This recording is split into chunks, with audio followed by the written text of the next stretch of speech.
I just wanted to mention that, to me, when we looking at this full few days we've had, and this day for sure, we have to, there's only a couple of ways to fund everything that we're doing in terms of our supply chain and our logistics, whether it's port, airport, whatever. And that is, there's two places you give money.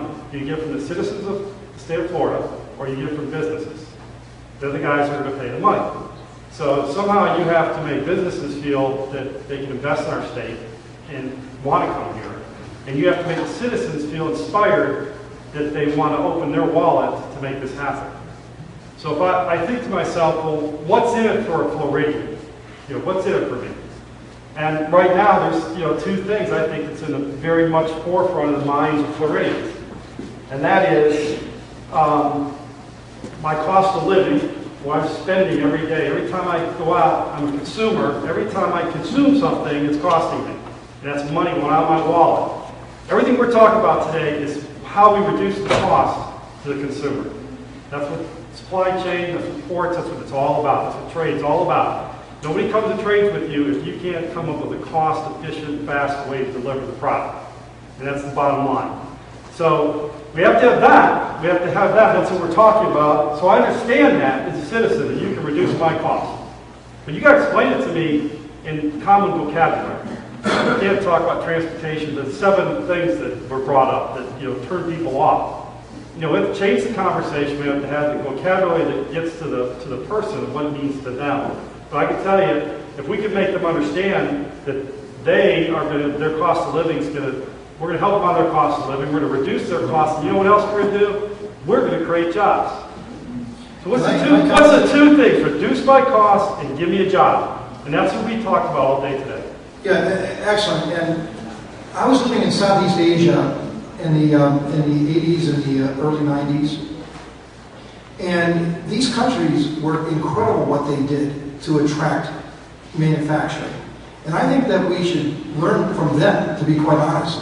What the Philippines did, what Indonesia did, what Thailand did, of course, what Malaysia did, and how they attracted and how they just mobilized to bring manufacturing to their countries and giving them incentives to want to be there.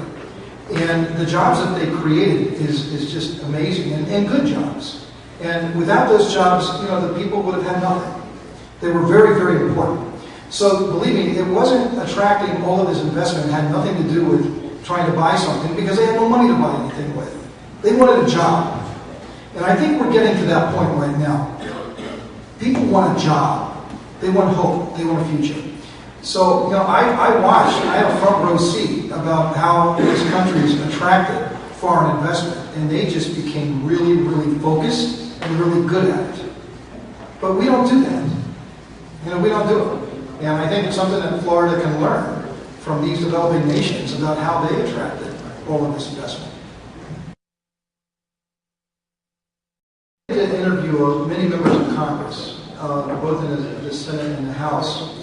And it's amazing because every one of them says the same. It doesn't matter where in the country they come from, which political persuasion they are, but hearing from the people makes a huge impact. Right? Hearing from the people makes a huge impact.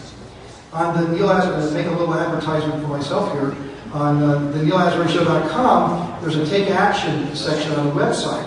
And I have templated a number of letters that people can type in their address, and your members of Congress will pop up, and you could point and click and send as many letters, and I will guarantee that they will get through. Now, and they will tell me this, is that if there's a hot issue, the first thing they ask to their staffers in the morning is, what's the count?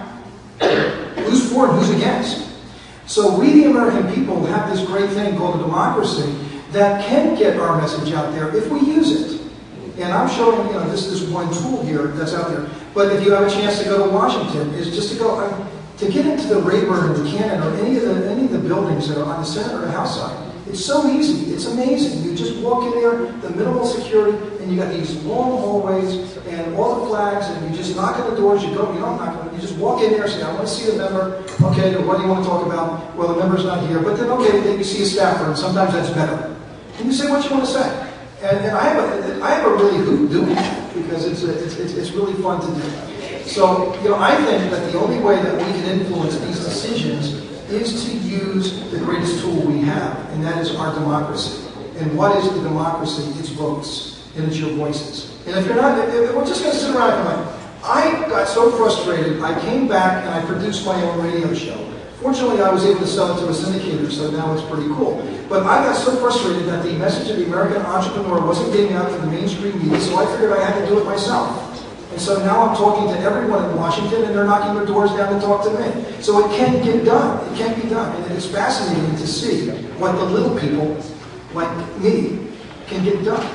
And the other thing I just want to say is that Florida is a really incredible state, man. I mean, as a testament to you, probably everyone in this room knows, but I should emphasize, is that nearly 70% of the exports in the state of Florida are done by small businesses.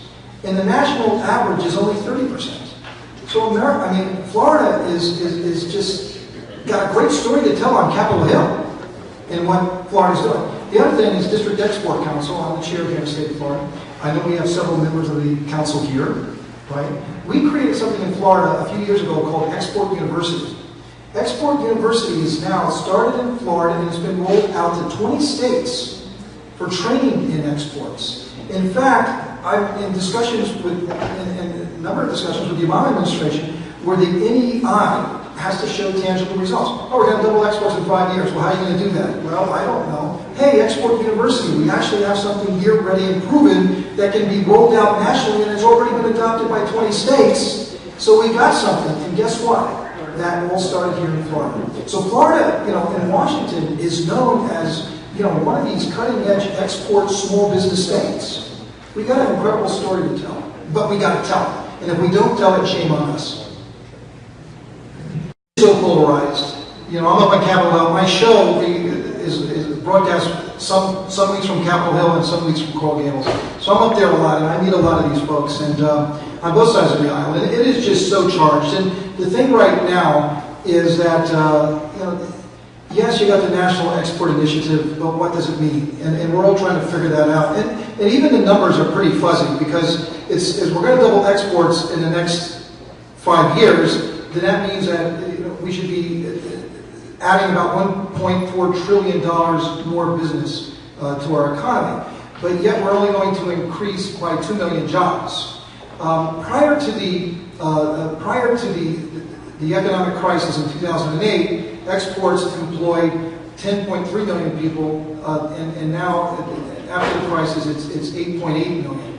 So basically what they're saying is they're going back to the 2008 levels and increasing jobs by just 500,000, yet we're doubling our exports. So this stuff isn't tying together, okay? So nobody really knows what it means. I'm an exporter, I don't know what it means, but what I think it means is that it's a way of growing government even more, okay? Because the emphasis isn't put on the American entrepreneur, those small businesses.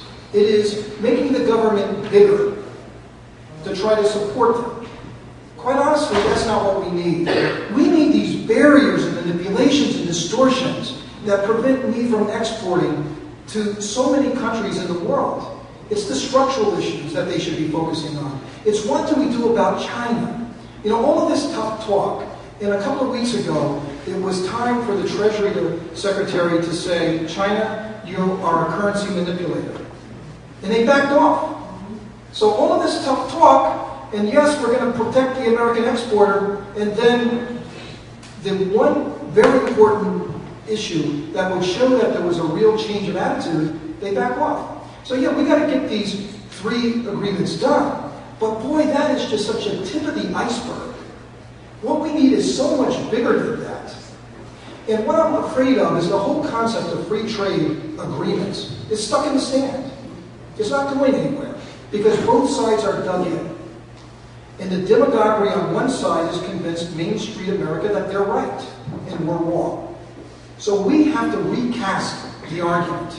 We have to take it to another level and find consensus and bring to the forefront these issues like poverty and corruption and the rape of our environment and labor rights and so on, which are in the agreements, but they're kind of way back in those agreements. They're not, they're not at the forefront. So I think that there's ways that we can build a consensus. But it isn't going to be based on the arguments that we are proposing today, because they're dug in and we're dug in and it ain't going nowhere. And unfortunately, if I was addressing this group 5 years from now, we would be talking about the same thing. Unless we reframe the arguments and build the consensus to get this stuff done. And let me tell you, our competitors aren't sitting still. They're laughing at us. Our competitors from Beijing to Berlin are standing on their chairs and cheering at what's happening inside the American Congress, because it's more business for them and less for us. So we better get our act together.